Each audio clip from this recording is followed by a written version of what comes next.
So Tom, we got our hands on Killzone Mercenary demo for the PS Vita. It is. We played it. Yep. What did you think? So I was like totally scared of playing this game because I wasn't sure how those analog sticks would work for like a first-person shooter. You haven't played a first-person shooter on the Vita? Never played one before. Okay. I think this is the second, by the way.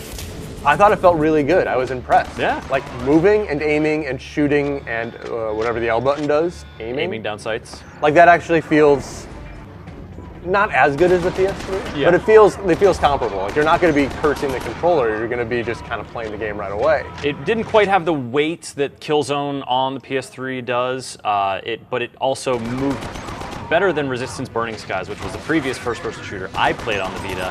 That one was just kind of floaty and I didn't quite like it. But this one felt promising from the one level we got to play. Yeah, though if we're talking about controls, we do have to mention the big problem with the controller. Which in your eyes is?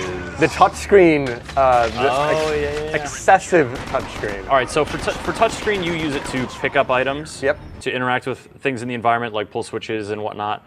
That stuff you can also do by pressing triangle. So did you try both? So like to pick up ammo on the ground, you can either hit triangle or tap the screen. Tap the button prompt that appears, yes. And then there's also melee stuff where you tap the screen to melee and then draw your finger across an arrow and then to you kill. Do like, it's a little clunky, to say the least. And then just things like you have to tap enemies to kill them with this like heat-seeking missile. Yeah, that was like a special power. You get this thing you can equip and it's heat-seeking missiles. And you tap the little red circles that are over them when they're in range. Yeah, which I just didn't like putting my hands all over the screen because this game is just gorgeous. Oh yeah, so it was.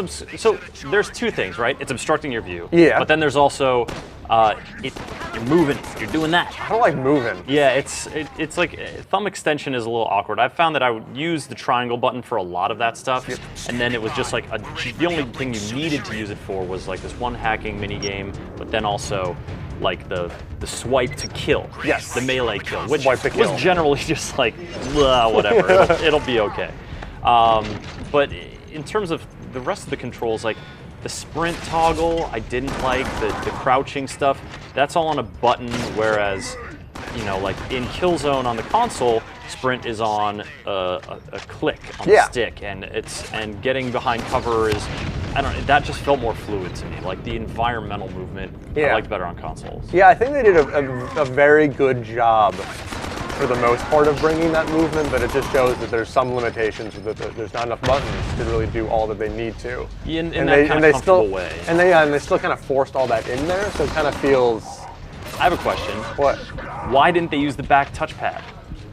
Oh, so instead of touching the screen, you wanted to just tickle the underside? Yeah, let me tap the back. Or, you know, for that giant arrow that's like stab dude's neck this way. Why can't I do that behind here? Because then I could keep my thumbs and you know, I could stay on the buttons and the sticks and just kind of do this on the back touch. Oh my God, you're doing some origami with your hands. It's a pretty good idea, isn't it? Yeah, I mean, it seems like a natural fit just to have that option, but also, it's worth mentioning maybe that there are good options for analog stick sensitivity and also for motion aiming. Did you try that out? No, I'm not good at that. Me neither. I think what they need to do, because I usually play on the train, voice commands. So I go, stab that dude in the neck, and then in the kidney, and then he dies. Next stab, grenade throw. Yes. Shoot, shoot, shoot, shoot, shoot, shoot, shoot.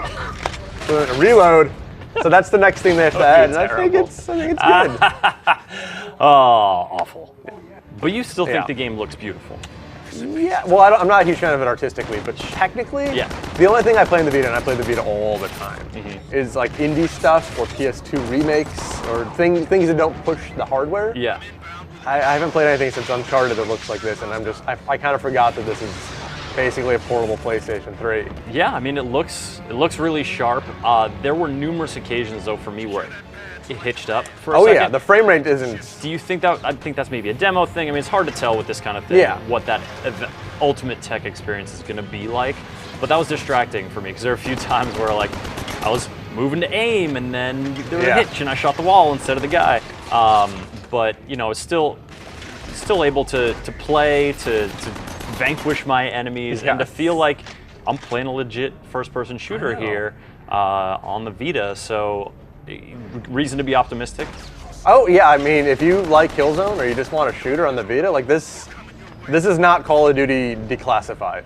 Like this is which was pretty terrible. Yeah, like it's not going down that path. Like this seems like a legitimate, like totally cool, totally functional shooter, right? Yeah, no, I definitely, was feeling good, was taking down enemies and feeling like it wasn't just a point and shoot thing. Like there was, I was getting into it in the way that I get into shooters. And, we only played one single player level, but from that, Killzone Mercenary looking pretty good. We'll see. I guess later this year, Sony Cambridge.